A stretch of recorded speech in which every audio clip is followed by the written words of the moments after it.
Well, those of you that are tuning in to see a drone, I'm going to fill you in on a little secret. You're probably not going to see one. You see, I've kind of infiltrated my channel with that kind of stuff because I love flying FPV, but to be honest with you, I've got a lot of hobbies. So, this is a channel that really doesn't focus on any one particular thing. It maybe just follows me during a certain period of interest. Still love to fly drones, and I still do it. But I also love Jeeps. And so if any of you have seen it before, I actually did post one video regarding my 1983 Jeep CJ7.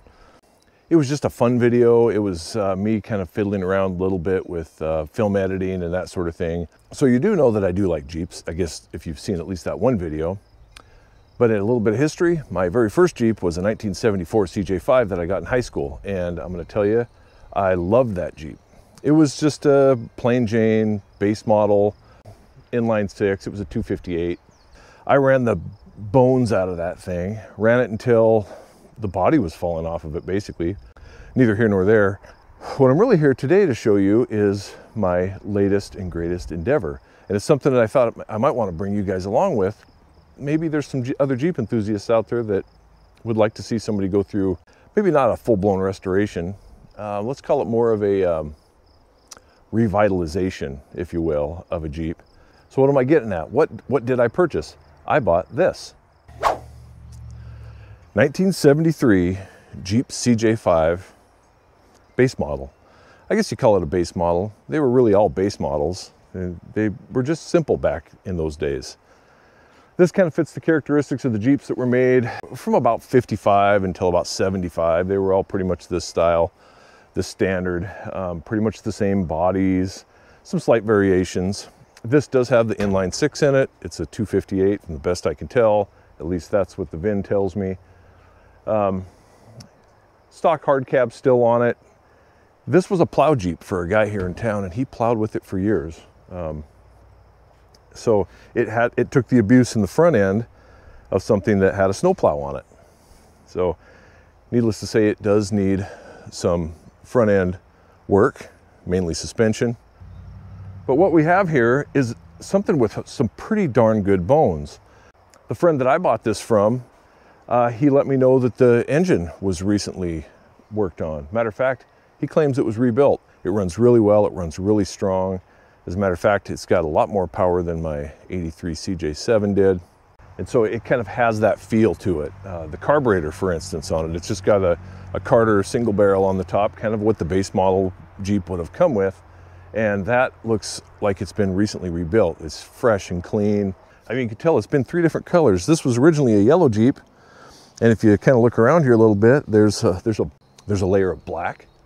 And then somebody ended up with this kind of root beer brown color, which isn't bad. And I don't really care what color it is. It's an old Jeep that's probably going to get beat around a little bit in the brush. So if it's multicolored, I don't care. We might just kind of sand off the rough spots and put a clear on it or something just to kind of keep that feel, that patina. Somebody did something strange. They put these marker lights on there, which I assume were part of having a plow on here. The marker lights just drilled right through the fenders. I really honestly wouldn't mind putting new fenders on it. These are a little bit boogered up with things like this. They're a little dinged and dented. This one over here is cracked. It's coming apart right here. It's obviously had some weight on it before or been beat on. That kind of thing. The bumper's a little bent. This is just the old stock bumper. Somebody had put mounting points on the front for either a tow bar or for the snowplow they had on this. Lots of things. It's the cab's a little bit beat up. These all looked very similar or the same for the most part from the late 50s on through the 70s. For some reason, mine's got this little visor piece on it, which I think is kind of cool. Some of them are just rounded off. But this has taken some very significant damage. This Jeep was ran into T-boned, if you will, at one point. Knocked the back window out, pushed the cab in. It's very so slightly pushed in this side of the tub. And so it's tweaked a little bit. If you look inside this Jeep, these are modular components. It looks like this whole piece here could be taken out of the cab and replaced, but you can't find parts for these anymore. I mean, the best you could do is maybe find another old cab somewhere that somebody's parting out that's probably in worse condition than this and scavenge some parts on it, I would really like to keep this cab. These are pretty neat, I think. They're vintage. I mean, it's likely what came on this vehicle, and you don't see them anymore. You know, sand it down, paint it up, put it back on. But it does need this fixed. I mean, this works. Somebody sealed it all up, and it's sealed very well. It doesn't leak or anything, but it's ugly. And just a piece of plexiglass in there. So, you know, there's a few other things. I'll take you for a little trip around this. I'll show you kind of a few other things that I'm looking at that need some help, and some things that I will be working on sooner than later. I mean, the first things first, this fender is a little boogered up.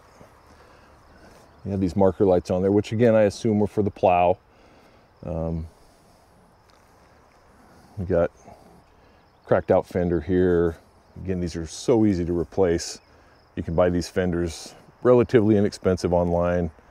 The old grill's in pretty good shape. Still got the original marker lights there on the bottom, turn signal lights. Grill's, it's good. Got a few layers of paint on it, but whatever.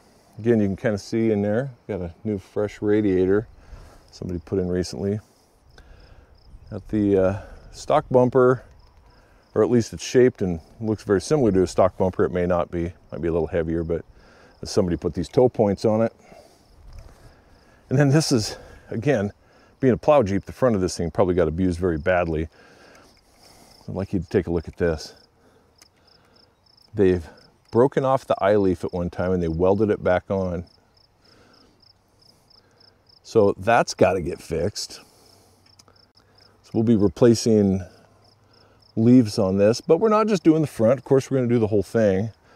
It's sitting in stock configuration right now, so we're going to get one of those 2.5-inch suspension lifts and put in it. Not sure which one yet. I'll let you know when it gets here. This fender's not too bad, but again, for things like this marker that's in it, wouldn't mind just replacing it. It's got a little gap here, you know, it's been stressed out a few times. You know, since this was being used for pretty much utility purposes, the previous owner put things on it like, you know, the fender flares to kind of keep the water from spraying around on everything. It's got a pretty decent set of tires on it, but you know, they're a little noisy. But it is a Jeep, so things like comfort and sound shouldn't bother you. You got to expect that. The top has been so meticulously sealed. Somebody hit it with a lot of goo. It's got silicone on it. The weather stripping piece where the window hinge is has been very rigorously filled with silicone. So probably the thing to do there is just take all this out and replace this seal. Again, the top's not bad. You know, you can see these little pieces of surface rust in it, but those are just normal. I mean, the thing is, you know, 52 years old. It's going to have some of that. Somebody put some aftermarket mirrors on it, whatever. Those are fine. They work good. Probably salvage those if I keep the top. And then, of course, here is your modification, which is, you know, practical. Somebody made it work. Look at that. Look at that filler in there. Looks like they jammed some silicone in there and then jam more silicone on that and jam more silicone on that. You know, that's what silicone's for, right? Filling the gaps. They took a lot of time sealing things. Like there's weather stripping everywhere in this. They were trying to keep the wind out of the inside. I'll show you that in a second. Here, let me just show you this here. This is where, when this Jeep was T-boned, it was T-boned, I think, pretty high, maybe up here in the cab, but it did bend this, and you can see the crease in the fender here. I'm kind of thinking maybe getting underneath this with a Porta Power, seeing how much of that I can push out and see if it really responds at all. I mean, it's a crease and it is pushed in, so I don't really know what else it's going to affect. I don't really want to have to replace the entire panel or put a new tub on this. I kind of want to leave it the way it is, but maybe to get that to push out a little bit would be a good idea.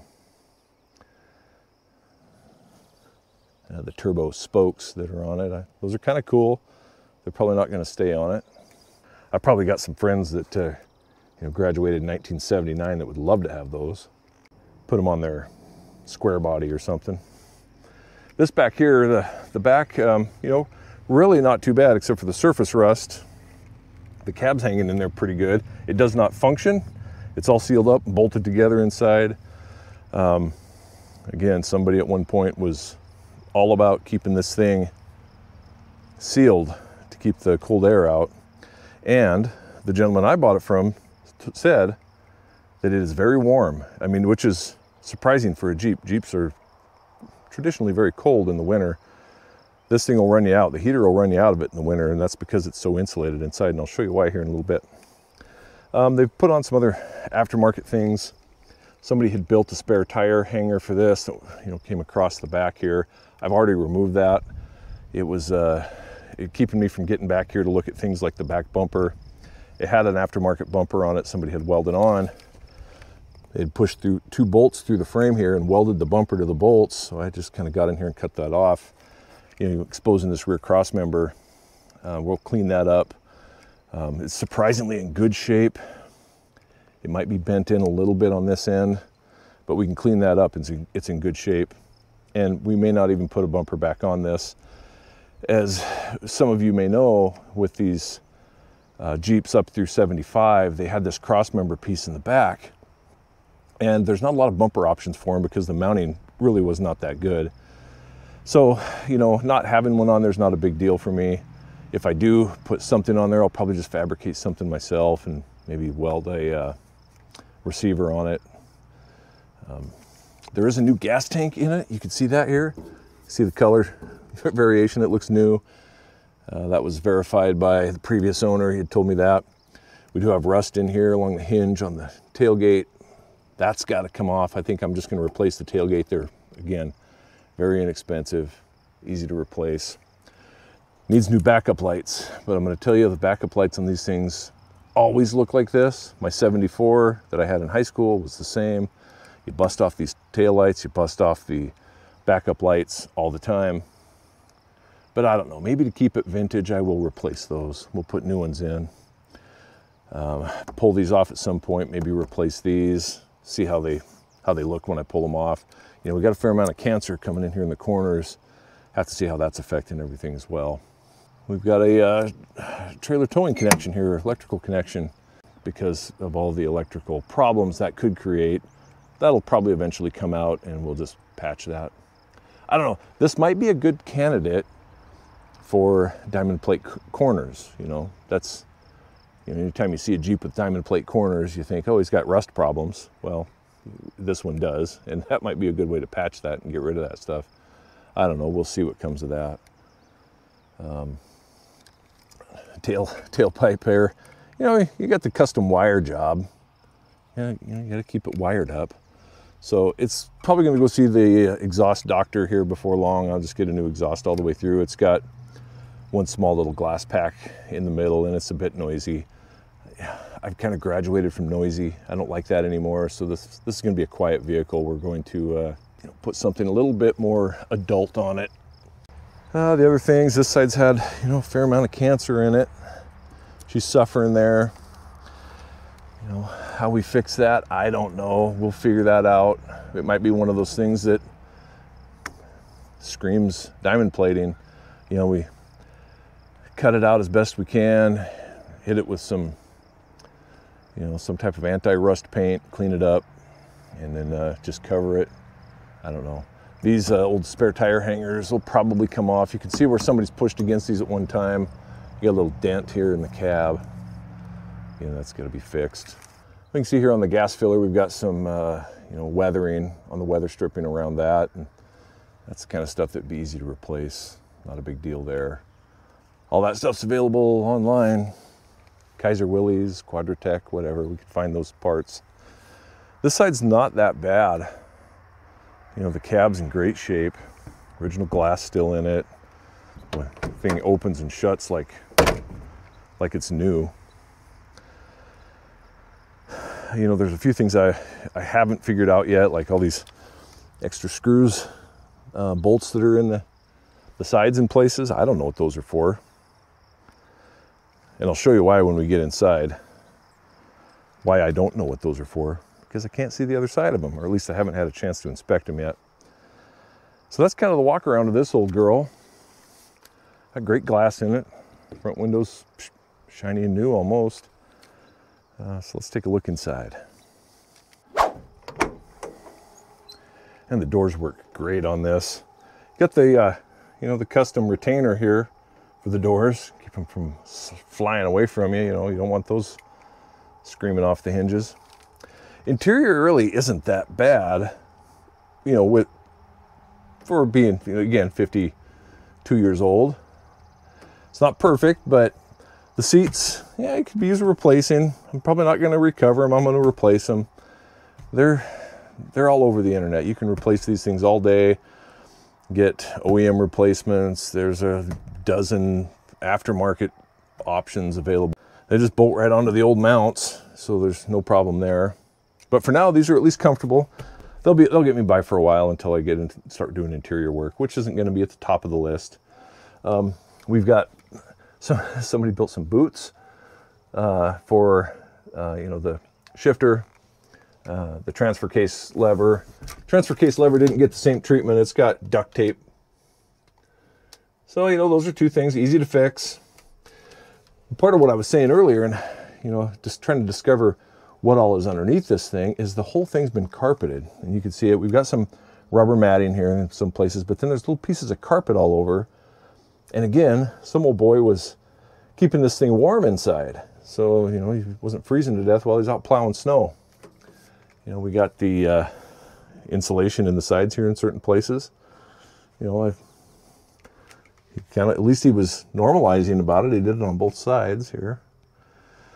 This is kind of interesting. Check out this custom headliner. What do you think of that? Tongue and groove. But that's kind of cool. I don't know if there's insulation under it. There probably is. Just like a lot of Jeeps, this vintage, the dash is kind of worked over. It's been beat up, but a lot of knobs have been replaced and added. We got something here, some old tabs that say fire, driving. I don't know, these might have been for lights, like a strobe light maybe, I don't know.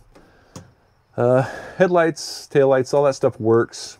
The guy I bought it from had done a little bit of work to that and got them working. I think it does need a new dimmer switch on the floor. For some reason the brights aren't coming on. It's only running on dims. Not a big deal for now. Got the vintage Spartan turn signal selector. I love these. All works good. Horn's not working. It may never work. We don't care. Of course, vintage enough that we have no seat belts anywhere. It might have had seat belts at one time. Somebody took them out. And we got the old Brody knob. We got a problem with the gauge cluster. You can't see it probably, but the needle for the speedometer is just kind of hanging in there. So I've actually got a new one of those on order. It's coming. Get that replaced. So then we got the climate controls down here. They're pretty beat up, but they work. We've got some zip ties holding them in place, an aftermarket switch for the fan motor, whatever. It works though. And so I've looked. These are very expensive to replace. So I might try something else. Maybe some holes in the dash and remounting these, hard mounting them to the dash, getting them out of this thing. I don't know. The reason this isn't being used is because it is broke in places, but I don't know. It's not a big worry of mine right now. Again, I'm not making this into a showpiece. Of course, somebody had to put in a, solid state AM radio at some point, which doesn't work. There's no speakers in here anyway, so what are you going to do? And so you probably have noticed these custom boxes. I guess you want to call them custom boxes. And we had this would normally be the bed in the back here, and so this is a wooden box that covers the whole area. Let's see if I can get it to come up here. I'll show you what we got. We've got a trunk. Oh, how many layers of carpet do you want? Enough to keep you warm, I guess, is the answer. So we got a trunk. This box is definitely coming out, but it's going to be a challenge to get out of here unless I take the top off. So That's going to be one of my upcoming things to do. Previous owners had also made some various boxes here just for, I don't know, putting your beverages in, I guess, or something. These are actually kind of cute little boxes, and they work. They work. You know, so I don't know if those will go away, but the carpet's leaving, man. My mom's house had this carpet on it in 1972. I mean, seriously, this is the same carpet that was in my mom's house back then. So yeah, this been in here a long time. But again, the old fellow that had this was trying to keep it warm inside, and it works. You do what you got to do. You're practical about things. Isn't that the Jeep way? You're practical. Another door that opens so nicely. Whoop. Well, most CJ5 people are going to say, hey, but what about the hidden compartment?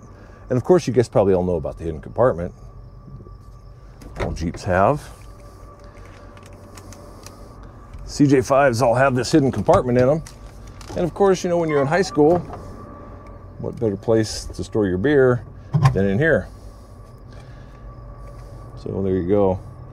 Pretty clean. We got a little rot down here, and somebody had put a piece of carpet down here. The floor is really crusty, really bad, but it's still solid. So we're gonna, at some point, we're gonna get in here, vacuum this all out, get some POR on it or something, coat that really good. You know, kind of slow down the rust as best we can. So one of the things I'm very happy about is the floorboards in this Jeep are not totally destroyed, which I couldn't say about that CJ7 that I just got rid of. It was a Flintstone car, if you know what I mean. This one's not bad. If you pull it up, somebody's done a little bit of repairing on some things here. You got this aluminum, which is strange, or stainless. But the floors, I'm not gonna say they're perfect, but they're still solid. And they can be saved. And so we're gonna, again, just like we're gonna do inside that box, we're gonna clean these up, get some rust deterrent on them, slow it down. It's like my cousin told me. My cousin's a Jeep guy. And his thing is, you should never put carpets in a Jeep. It makes sense. I mean, these things are all-weather vehicles. These older Jeeps really were. I mean, they were intended to get wet and dirty and have water flowing through them at times. You know, carpet, all it does is just traps that moisture in, and it has nowhere to go, so it's just gonna rust. And the steel back in the 70s, we all know, gosh, if you've been around any Internationals or Jeeps, old Dodges, I mean, anything really from that era, they would fall apart if they didn't have a little maintenance done to them and you didn't keep them dry. So there may not be any carpets. I might put a rubber mat in this after I get all the carpet out of it. You know, rubber mat will just kind of spiffy it up. But, you know, I'm gonna make sure this thing stays dry inside and it's protected. That's the main thing. So again, we'll get some rust deterrent paint on some things after we clean it all up and just keep that from propagating. Is that the word? We'll go with that one. Let me show you the power plant. I've already taken a mallet to this hood and tried to straighten it out. She's tough. I mean, she's got some wavy ripples to it, so this may get a new hood as well. Again, another item that's extremely cheap. You can buy them all day long online.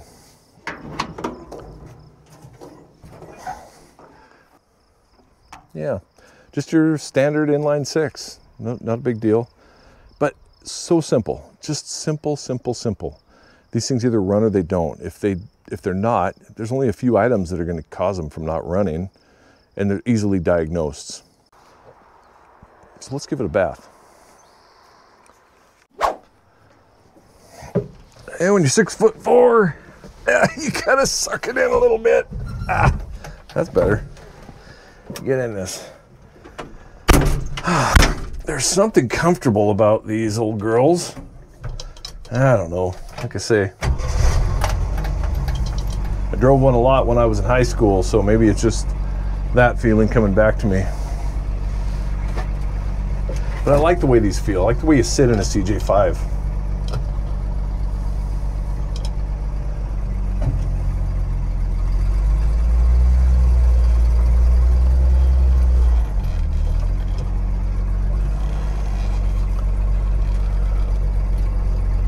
find us a place to get the pressure washer set up.